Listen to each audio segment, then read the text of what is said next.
It's me. Here I am again. Uh, I'm Tracy Warner, and if Tracy Warner is talking in September, it must mean it's the start of a stewardship campaign. And it is. What a coincidence. And I've done this several times, and I always find that the only thing I can really do that's very interesting is tell a story about myself. So, let's go back to the beginning. About a few years ago, I found myself in a hotel in a room with my siblings, my two sisters, older sisters, and my brother, in our hometown, Redondo Beach, California. Yes, I'm from California. It was just a couple of blocks away from the church we attended while I was growing up, and a couple of blocks farther away from the little house where we lived the first 12 years of my life. And it was Saturday night, and I said, you know what I'd like to do? I would like to go to worship tomorrow at Redondo Beach Methodist Church, where we worshiped when I was a little boy. And we did, and we all went. We parked our car in front of the church. This is nice old Spanish colonial building that must have been built in the 1920s or so. And we parked our car where my dad used to let my brother and I sit in the Studebaker after Sunday school and listen to baseball games on the radio. We walked up the stairs to the front door, the stairs where I have a picture of my parents holding me when I was about this long. I assume the day of my christening. And then we walked through these big oak doors into the sanctuary, and I hadn't been there since, 1962. Yes, I was alive in 1962. And it immediately just flooded. It was like walking into a dream of my past life. You know how you see things that you haven't seen in so long but are still familiar. Very little had changed in there. The pews were worn smooth by 1,000 Sundays. The pew where I sat next to my mother and tried to sing hymns. The font where I was christened. The balcony where I have a picture from the newspaper of my sister and me in our kid choir robes singing In Excelsis Deo on Christmas Eve, and I didn't know what a Chelsea Deo was. And there was, behind the chancel, there was what, when I was a little boy, was this massive stained glass window of Christ praying in Gethsemane. And for some reason, it had shrunk down to this little, but it still made an impression on a little boy, and it made an impression on an old man. And it was that place where I started my journey. And I was able to do that because decades before I was born, there was a group of people who formed a community of disciples to follow Christ.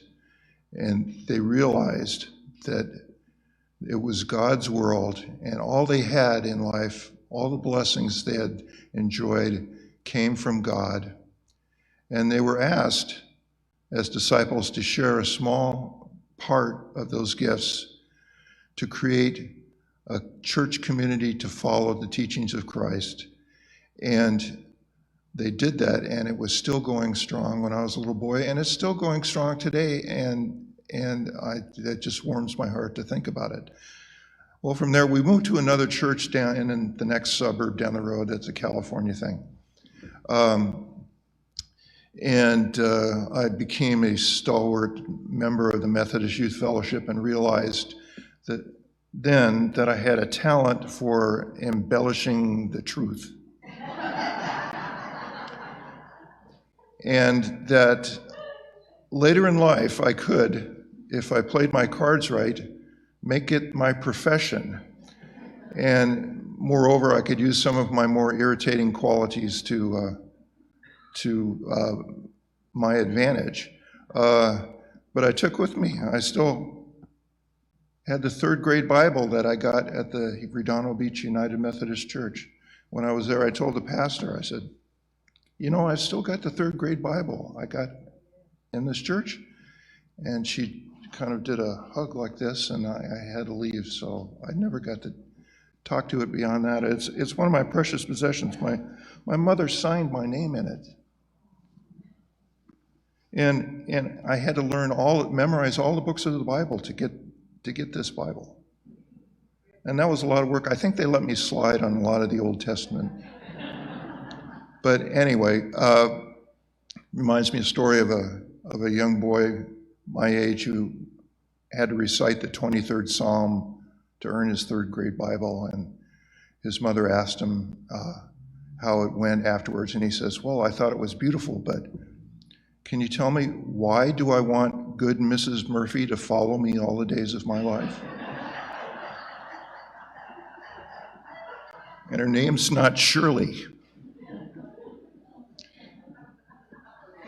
Anyway, from there I wandered across the West and following my now extinct profession of newspapering, and ended up in an exotic northern locale called Wenatchee with a nice job, and it had the advantage that my parents had never heard of the place. And I enjoyed it, and just in the backyard of the house, just across the street, across Miller Street here, I met my future wife. We bought a home about 100 yards that direction. We had a child who grew up and was married right where I'm standing right now. And it wasn't long after she was born that I decided to walk up those steps and go through that oak door back there. And I walked in, and the pastor looked me in the eye as if to say, welcome home. And I was, and I've been here for 40 some years ever since. And I realize how blessed I am, how much God has given me, and how much I want to share parts of that to strengthen and build the body of Christ and do God's work in Wenatchee and around the world. And every year at this time, so I start reciting. I do that because I really believe in that theology of that. And I just am so grateful and so fortunate that I can't help but want to share some of that good fortune. And it's a joy to do that. It's not a duty, it's not a membership fee.